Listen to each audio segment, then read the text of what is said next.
नमस्कार। Stock market course for beginners के 6वें lecture में आपका स्वागत है। पिछले लेक्चर में हमने देखा था कि एंजल इन्वेस्टिंग, वेंचर कैपिटल और स्टॉक मार्केट में मेनली क्या डिफरेंस है, और हमने ये भी देखा था कि विवेक और योगेश की कंपनी जनरल कंसल्टेंसी ने तय कर लिया था कि अब उन्हें आईपीओ के जरिए फंड रेज करना है। चलो तो देखते हैं कि आईपीओ की क्या प्रोसीजर होती है। आईपीओ की इस पूरी प्रोसेस को SEBI, that is securities and exchange board of India, control करता है। सेबी कैपिटल मार्केट रेगुलेटर है। जैसे reserve bank of India, that is RBI, banks को रेगुलेट करता है, उसी तरह सेबी कैपिटल मार्केट को रेगुलेट करता है। तो आईपीओ के लिए फाइल करने के लिए सबसे पहले जनरल कंसल्टेंसी को कुछ इन्वेस्टमेंट बैंक्स हायर करनी होगी। फिर ये इन्वेस्टमेंट बैंक्स जनरल कंसल्टेंसी को आईपीओ से रिलेटेड चीजों के बारे में गाइड करेंगे और साथ ही उनका डीआरएचपी भी बनाएंगे। डीआरएचपी का लॉन्ग फॉर्म होता है draft red herring prospectus. Draft red herring prospectus में कंपनी की बिजनेस हिस्ट्री होती है, फाइनेंशियल स्टेटमेंट की हिस्ट्री होती है, कंपनी के प्रोमोटर्स और मैनेजमेंट की इंफॉर्मेशन होती है, कंपनी के फ्यूचर प्लान्स के बारे में बताया जाता है और कंपनी से जुड़ी लगभग सारी चीजें ड्राफ्ट रेड हेरिंग प्रोस्पेक्टस में होती है। तो इन्वेस्टमेंट बैंक्स कंपनी को डीआरएचपी बनाने में हेल्प करते हैं और फिर ये डीआरएचपी सेबी के पास सबमिट किया जाता है। फिर सेबी डीआरएचपी में दी गई सारी इन्फॉर्मेशन को चेक करते हैं। अगर सेबी को लगता है कि उन्हें और कुछ इन्फॉर्मेशन चाहिए तो वो वैसे कंपनी को इन्फॉर्म करते हैं। फिर कंपनी को इस इन्फॉर्मेशन को सेबी को बताना होता है।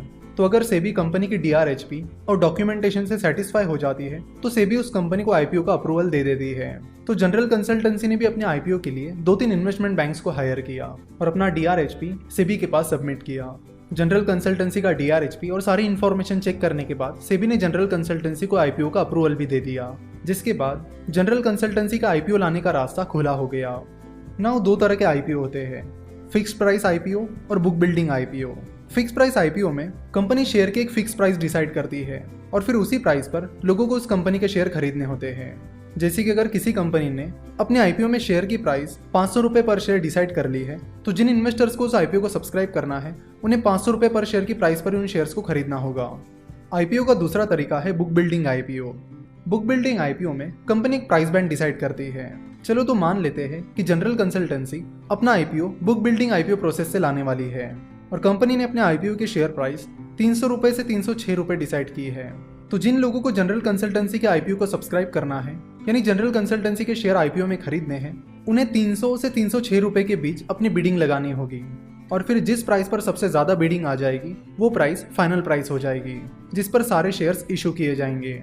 तो जनरल कंसल्टेंसी ने अपना प्राइस बैंड 300 से 306 रुपये रखा है। प्राइस बैंड में जो सबसे कम प्राइस होती है उसे फ्लोर प्राइस कहते हैं। तो यहाँ पर 300 रुपये प्राइस बैंड की सबसे कम प्राइस है, इसलिए 300 रुपये फ्लोर प्राइस है। प्राइस बैंड की जो सबसे ज्यादा प्राइस होती है उसे कैप प्राइस कहते हैं। यहाँ पर 306 रुपये प्राइस बैंड की सबसे ज्यादा प्राइस है, तो 306 रुपये को कैप प्राइस कहा जाएगा। आईपीओ जनरली 3 दिनों के लिए खुला रहता है, तो जनरल कंसल्टेंसी ने भी अपना आईपीओ 3 दिनों के लिए खुला रखा, जिसमें सबसे ज्यादा बिडिंग 306 रुपये के लिए आई, जो कि उस प्राइस बैंड की सबसे ज्यादा प्राइस थी। 306 रुपये पर सबसे ज्यादा बिडिंग आने की वजह से अब जनरल कंसल्टेंसी अपने शेयर्स 306 रुपये की प्राइस पर आईपीओ में बेच देगी। यहाँ पर जनरल कंसल्टेंसी ने अपने आईपीओ में पब्लिक से 1000 करोड़ रुपए उठाए और उसके बदले में कंपनी का 20% हिस्सा डाइल्यूट कर दिया, यानी उन 1000 करोड़ के बदले में कंपनी ने अपना 20% हिस्सा उन इन्वेस्टर्स को दे दिया।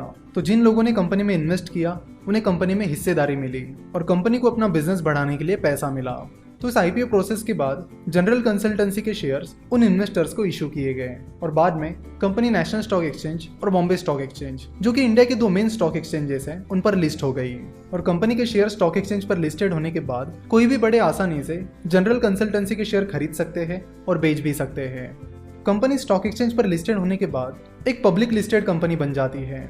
तो जनरल कंसल्टेंसी ने स्टॉक मार्केट के जरिए पैसा तो उठा लिया। अब देखते हैं कि जनरल कंसल्टेंसी की आगे की स्ट्रेटेजी क्या होती है। अगर आप जनरल कंसल्टेंसी के बिजनेस में इंटरेस्टेड हो और आप जनरल कंसल्टेंसी में इन्वेस्ट करना चाहते हो तो उसकी प्रोसीजर क्या रहेगी, इसे हम नेक्स्ट लेक्चर में विस्तार में समझेंगे। आशा करता हूँ कि आपको ये लेक्चर पसंद आया होगा।